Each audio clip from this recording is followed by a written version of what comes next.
So here I just want to get to the numbers. And remember, this is all projections. So people are not like really who don't know how the box office works. These are projections, so it's going to be a while before we know the final numbers. So Scream 7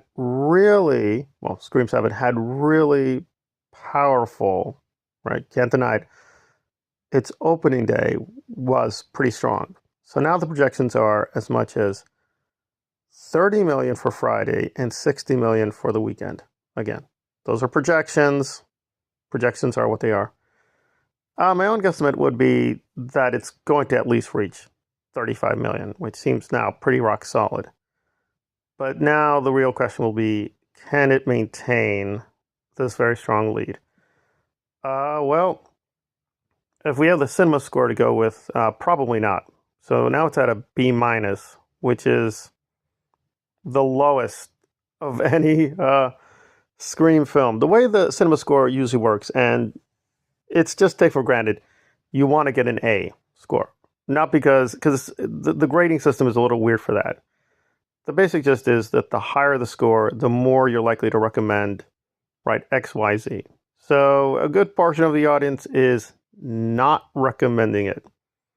And I've been through now literally dozens of reviews, YouTube videos, online articles, so on and so forth. And the general sentiment, as validated by the RT score. Remember, RT score is for the RT critics. It is not all critics. So I got to be careful there. But it's fair to say a good chunk of the audience, and now the vast majority of critics are like, we don't like it, we don't recommend, we don't think this is a good idea. And this is sort of emblematic of Scream 7's problems. And this was pretty out there. So I was looking at Breakfast All Day. And by the way, these are not good horror critics. They don't know what the hell they're talking about. Nevertheless, I thought it was interesting. So Alonzo ended up giving it a 6 out of 10. And there are going to be so many. Wow, I looked at so many videos, and yeah, the people who don't like it were just pounding the hell out of this thing. But anyway, I just want to get to the scores and the numbers. So with Breakfast All Day, they basically just give a number score at the end. And to be fair, they tend to be pretty brutal when they don't like something. So Alonzo gave it a 6 out of 10, which for him was like, okay, that's fairly generous. I mean, it's still bad, but it's like, all right. But the co-host, the female co-host, gave it a 4 out of 10. And that's sort of like the score I've seen that regularly comes up. Like, I was looking at Dan Murrell. Again, this is not a detailed look. I'm just trying to give a survey of where the pulse is. And it was interesting. His rating system, which he did not have for a long time, he just refused to have any real system. But he was like, no, you got to give us something. He's like, oh, I think that's fine. So his system was like, okay, I can't say it's terrible, but I was very close to saying, don't see this at all.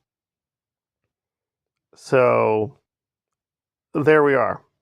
So it's sort of like the film is getting a score which says, yeah, it was okay-ish, but just barely.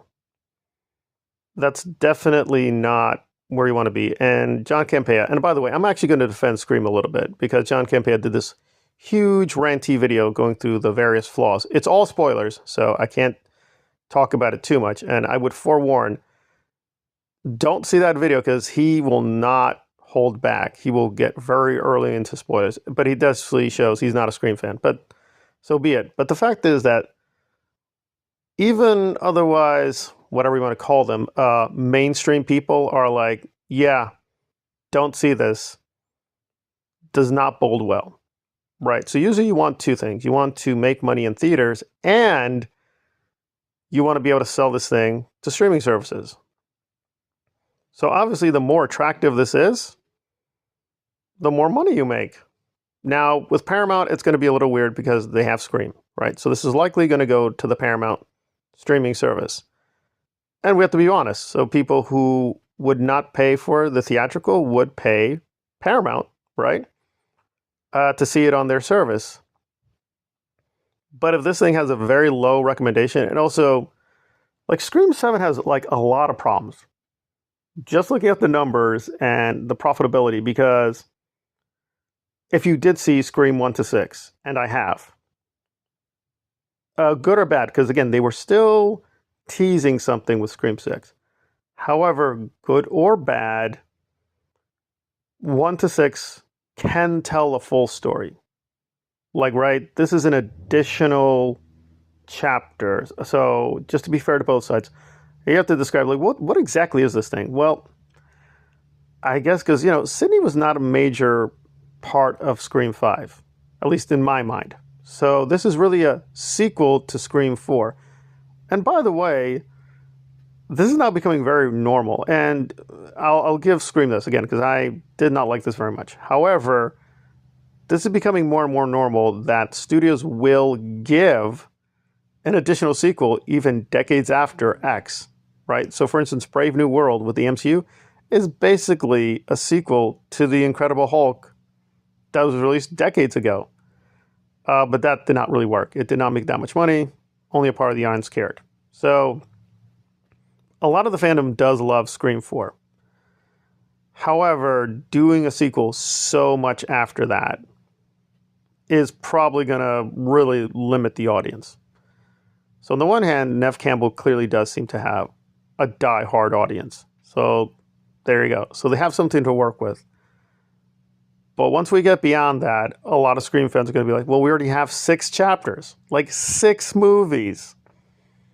And you're asking them, oh, by the way, pay for 1 more chapter. And even people who liked it are like, yeah, it's not a great chapter. So it's not the best film.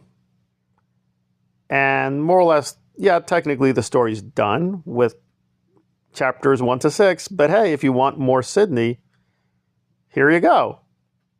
So I don't foresee it maintaining this very strong lead. And again, this is a no spoiler look at the numbers. Just we're purely looking at the numbers. But so forewarning, because again, this is necessary. And this, I think, is explaining the huge drop off. We have to attack the Stu issue. It's just there. Okay, so spoiler alert. 3, 2, 1. Stu does not appear. The way that Stu appears is as an AI, gimmick. And that's part of the plot. So do we have Matthew Lillard? Yes. But do we have, real Stu resurrected in the flesh? No. We have Stu as an AI model. The actor's playing the person, the AI model, but it is an AI model. So the fact that the marketing kept teasing Stu and Stu's return, and that's not happening. Now we know for a fact, right? It's no longer theoretical with the leaks and the rumors. It is a fact. Stu did not return for this entry. He's not really a big part of it. That's going to turn off a huge part of the fandom. Would they have been better off having this big epic, right? Neve Campbell, right? Sydney versus Stu. Well, we can't ever say for sure, but it probably would have been at least a slightly better recommendation, because then it'd be like, oh, okay, we've never seen that. We've never seen Sydney take on a fully resurrected, quote, villain. Instead, we have kind of like the whole Hum formula where, oh, she faces a new set of the Ghostface or Ghostface killers, and they reveal themselves, and we're done. So there's just a lot working against this, that it's going to have, really strong box office, because good or bad, Scream 6 gave people a lot.